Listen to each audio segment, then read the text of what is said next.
அனைவருக்கும் வணக்கம். ஞானவிதா பாரம்பரிய மூலிகை மருத்துவத்தை தருவாக ஆடாதொடை சிறப்பு டானிக்கு போட போகிறோம்.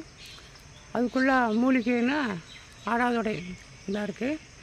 இந்த பக்கத்துலேயே ஓமவல்லி இருக்குது. இதை வச்சு நம்ம நிறையா டானிக்கு எப்படி செய்கிறோம், செய்முறை பற்றி நம்ம போட போகிறோம். ஆடாதொடையிலிருந்து டானிக் மட்டும் இல்லை, மற்றும் நிறையா மருந்துகளை நம்ம செஞ்சுட்டு வரோம். அதோடைய பலன்கள் எப்படி செய்கிறோம் அப்படிங்கிறது வந்து விரிவாக ஒன்று பார்ப்போம். இது நம்ம இடத்துல இங்கே வளர்க்குற ஆடாதொடை இயற்கை வளங்கள்லேயே வளருது. அது மாதிரி இந்த ஓமவல்லி நிறையா போட்டிருக்கோம். இது பூராமே ஓமவல்லி தான். எந்த ஒரு செயற்கை உரம் இல்லாமல் இயற்கை உரத்துலேயும் நம்ம இடத்துலையே வளருது.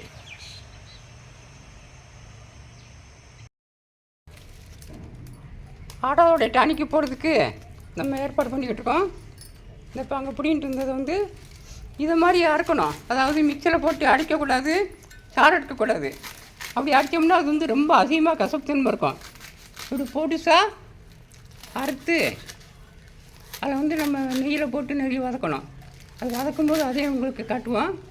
நான் பார்த்தீங்கன்னா அருவாமனையில் இப்படி நம்ம அறுக்கணும். அதுக்கு அடுத்து இந்த ஓமவல்லி இருக்குது. இந்த ஓமவல்லி என்ன செய்யணும்னா, ஏற்கனவே சும்மாவே அடித்த உடனே தண்ணி எதுவுமே சாறு எதுவுமே தான் வரும். அப்படியே அது கலக்கமாக அதோடு சேர்த்து நம்ம போடணும். அது போடும்போது ஒன்று வீடியோ நம்ம தனியாக போடுவோம்.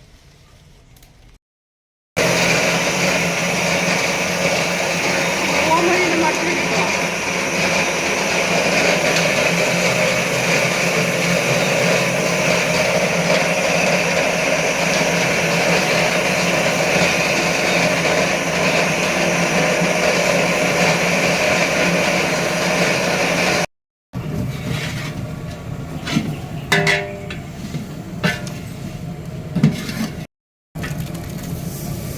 இந்த ஆடாவோட இலையை அரைச்சி உள்ளே போட்டிருக்கோம்.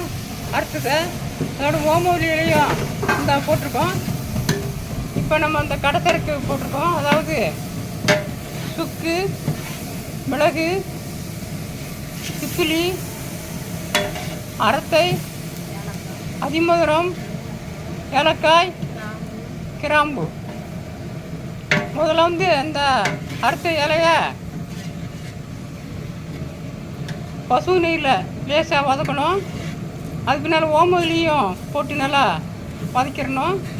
அது லேசாக வதங்கின உடனேயே இந்த கடத்தருக்கு அப்புறம் பொடிசாக, அதாவது நைஸாக, அதாவது பொடியாக பண்ண வேண்டாம், இந்த 1-2 அடிக்க மாதிரி அடித்து அதே நெய் விட்டு நல்லா வதக்கணும். வதக்கின உடனேயே அந்த ஒரு மணம் வரும். அதாவது பொன் உருவெல்லாம் மணத்து மாதிரி ஒரு மணம் வரும். வந்த உடனேயே அதுக்கு பிறகு நம்ம வெல்லமும் கொஞ்சம் தண்ணி ஊற்றி நம்ம பக்குவமாக இருக்கணும்.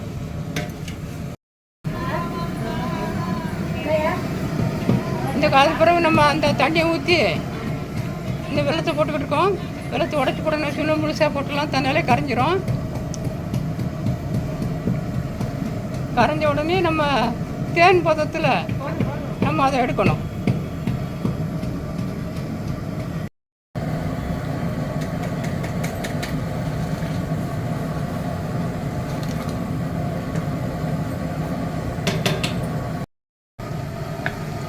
இந்த டானிக்கை பார்த்துக்குங்க, இன்னும் கொஞ்சம் ஆவி வந்துக்கிட்டே இருக்குது.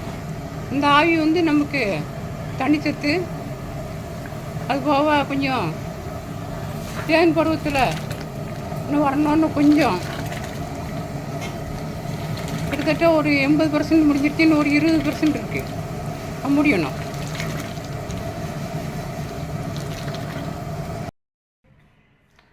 இந்த ஆடோட டானிக் முறை நம்முடைய குருநாதர்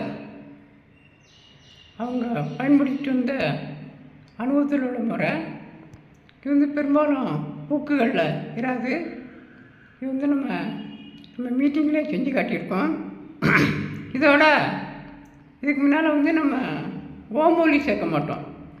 இதோட ஓமவல்லியும் புதுசாக சேர்த்து போட்டிருக்கோம். சாதாரண இருமல் உள்ளவங்களுக்கும் ஆரம்பத்தில் ஒரு 6 மாதம் வரைக்கும் உள்ளவங்களுக்கும் இந்த டானிக்கு மட்டுமே போதுமானது. அதோட கொஞ்சம் அதிகமாக இருக்குது அப்படின்னா, இருமல் சளியெல்லாம் இருக்குது அப்படின்னா, நம்ம ஆடாதொடை சூர்ணம் ஏற்கனவே போட்டிருக்கோம். ஆடாதொடை, வெள்ளை மிளகு, வெள்ளை எரிக்கலையில் போட்டு பாலில் பிட்டு செஞ்ச முறை இருக்குது. அந்த பொடியை சேர்த்து கொடுக்கணும். அதுலேயும் கொஞ்சம் கூடுதலாக இருக்குது, இழப்பெல்லாம் அதிகமாக இருக்குது அப்படின்னா, திப்பிலி ரசாயனம் நம்ம போடுற முறையில் லேகி இருக்குது, லேகியும் சேர்த்து கொடுக்கணும்.